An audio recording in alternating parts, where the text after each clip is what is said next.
office movie Glass, a suspense thriller with Samuel L. Jackson and Bruce Willis. That's the lineup, and if you've forgotten all that, don't forget our 24-hour show info number, 365-7900, or just Google us and ask for Capitol Cinemas, Princeton, Kentucky. 1580 103.3 WPKY Coffee Talk is on the air. Morning conversations about things of interest to you. If you'd like to be a guest on Coffee Talk, just email us your information at WPKYonline@gmail.com. We're proud to call Caldwell County home. WPKY. And we have 17 at 8:12. Good morning. This is Misty in the Morning, or Misty Musser. I am here with Roy Jean Rogers this morning, and he had to correct me on my community news. I was incorrect about the date. The 31st. 31st, yes. For the... We'll be sharing. Pam Rogers Fawn will be there with me. She'll be talking about Fredonia and Kelsey, those two cities right side by side, and the annexation of Kelsey by Fredonia. She'll be also talking about the Crider Plantation, the farm now and the house owned by Albert and Linda Bennett, the oldest standing house or structure there in Fredonia. So, and it has a lot of history. I'll be sharing some on Skin Frame Creek, Elkhorn Tavern, the Trail of Tears encampment that took place at the Elkhorn Tavern, and a little bit about the Blue family. Their cemetery is there behind the Elkhorn Tavern. That takes place Thursday night, 6 o'clock, George Coon Library. I'd like to welcome everyone to come out and enjoy a little history. So it's just kind of going to be a night of history talk, huh? Right. We did one back October and November and on the Harpendine House. Caldwell County is very rich in history.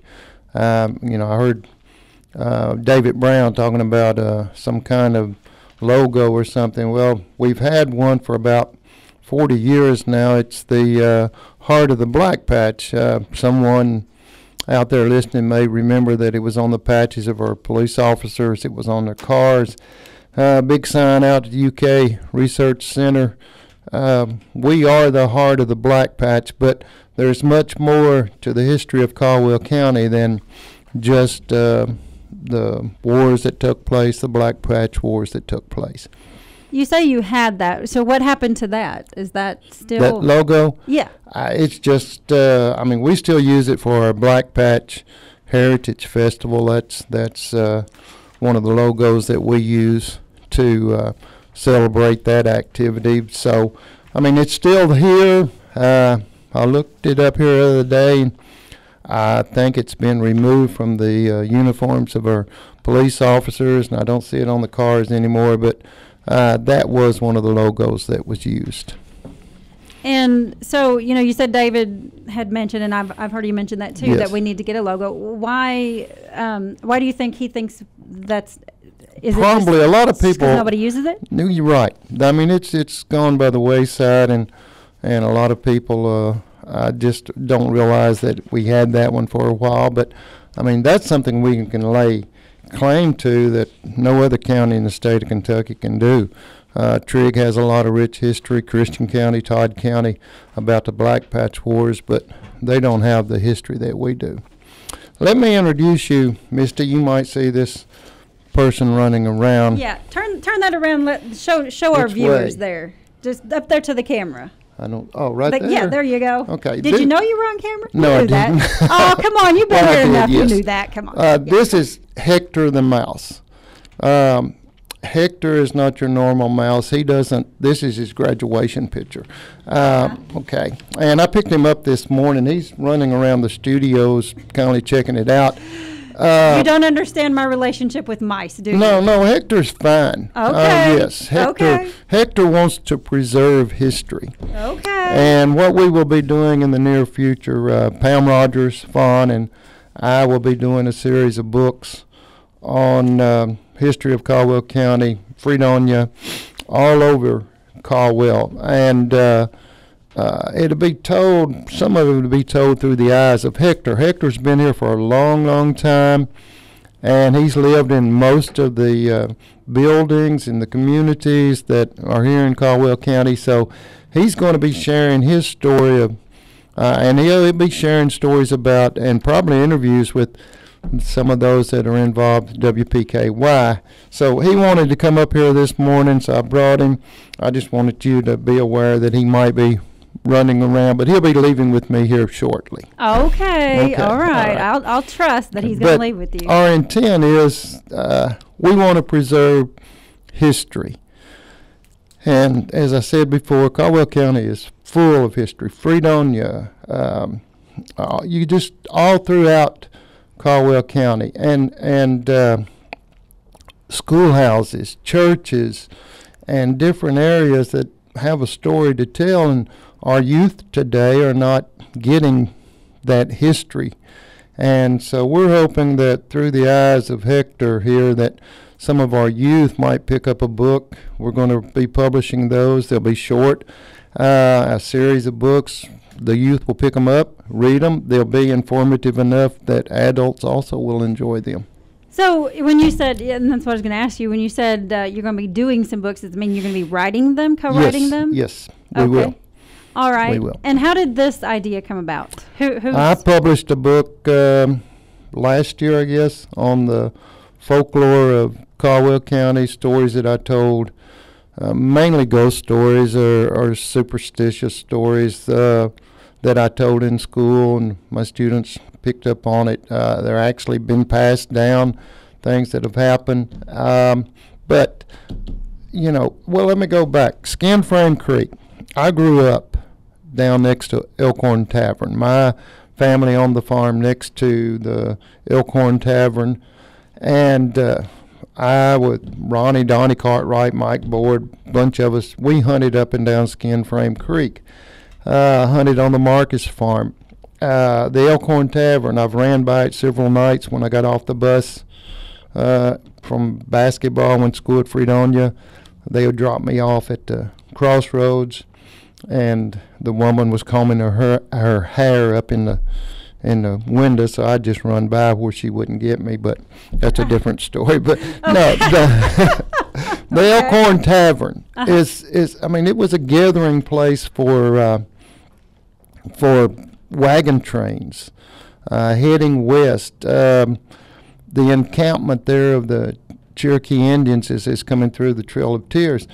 Most of the wagon trains that came through are the contingency of a Cherokee that came through.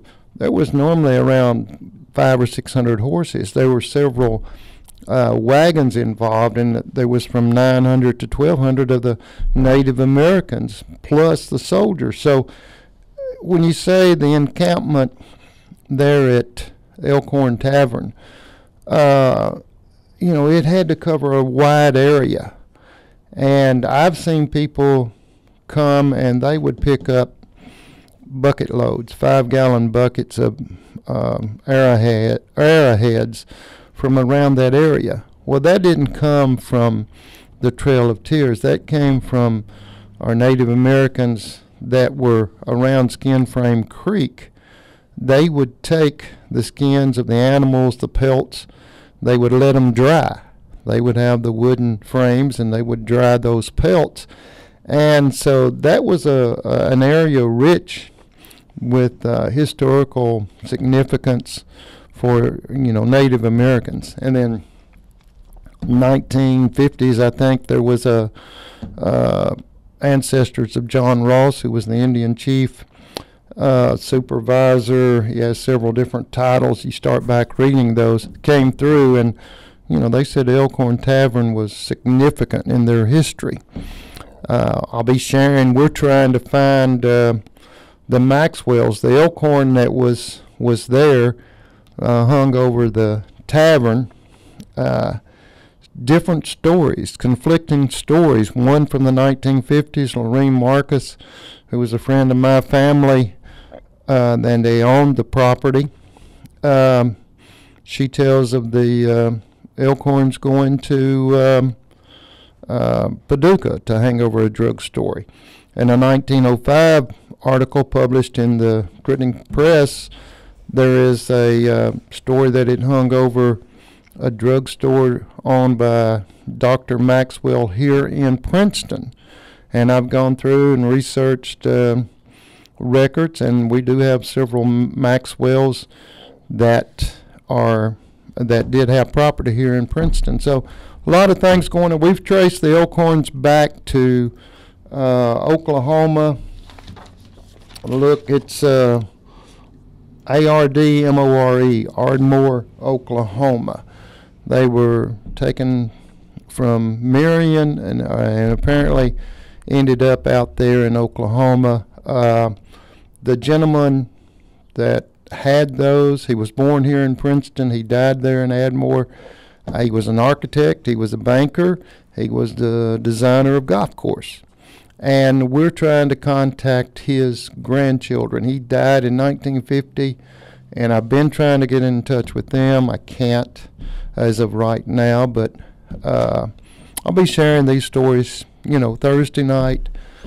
Skin Frame Creek, the Blue family cemetery down there, the Maxwells, a lot of history surrounding the Crider area and the area around Skin Frame Creek and Elkhorn Tavern. Okay. Look, that sounds like a lot of history. And well, you know what? Let me take a quick break. Regine, I need to get a quick break in here. I will be right back, and I want to talk to you about how you even get all this information. Okay? Fine.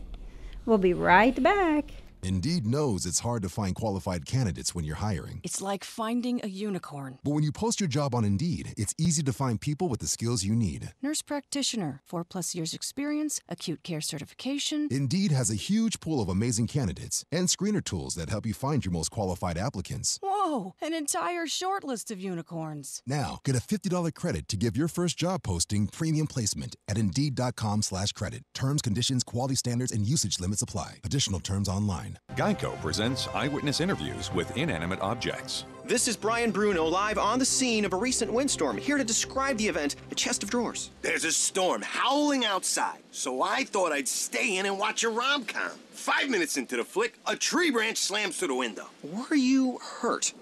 I just got a scratch on my chest. Your chest of drawers can't help you in a windstorm, but the Geico Insurance Agency can help you get covered for personal property damage. Call Geico to see how affordable homeowners insurance can be.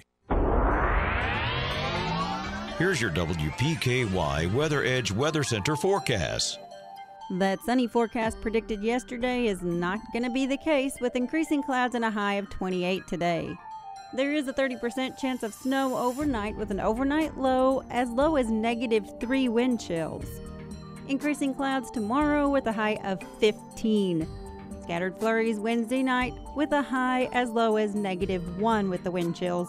Partly sunny expected Thursday with a high of 32.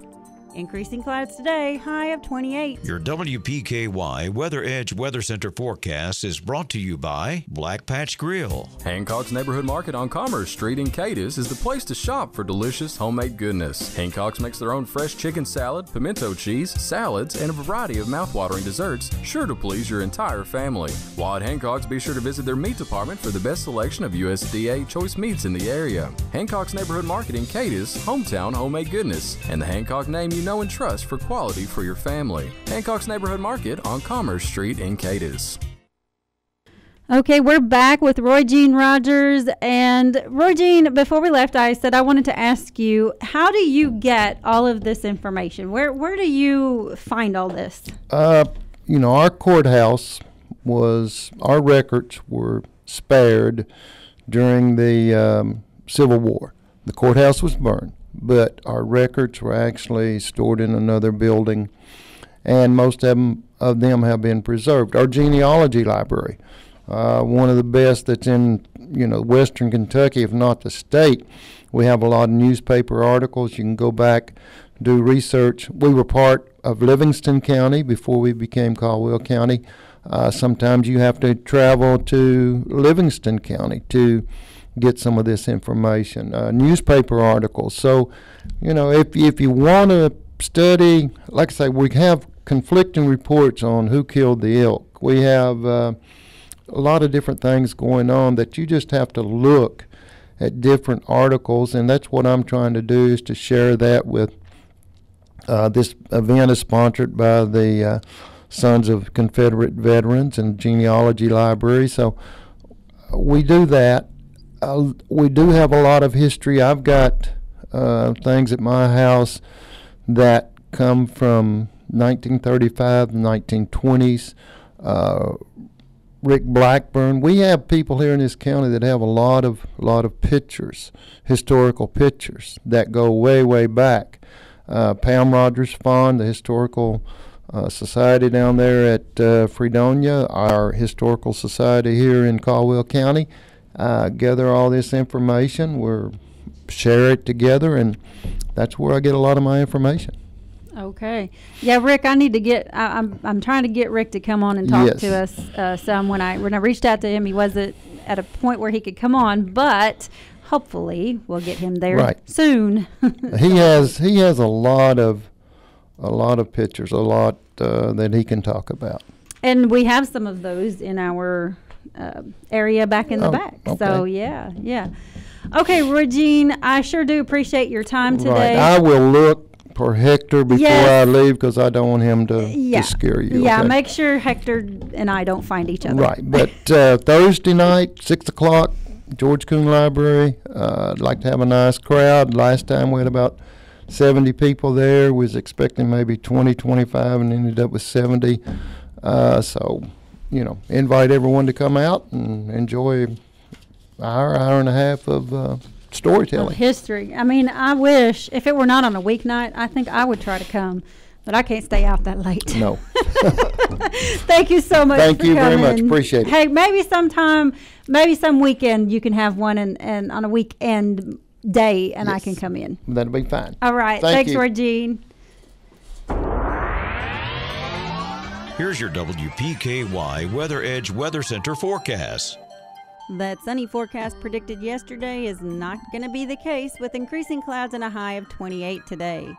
There is a 30% chance of snow overnight, with an overnight low as -3 wind chills. Increasing clouds tomorrow with a high of 15. Scattered flurries Wednesday night with a high as low as -1 with the wind chills. Partly sunny expected Thursday with a high of 32. Increasing clouds today, high of 28. Your WPKY Weather Edge Weather Center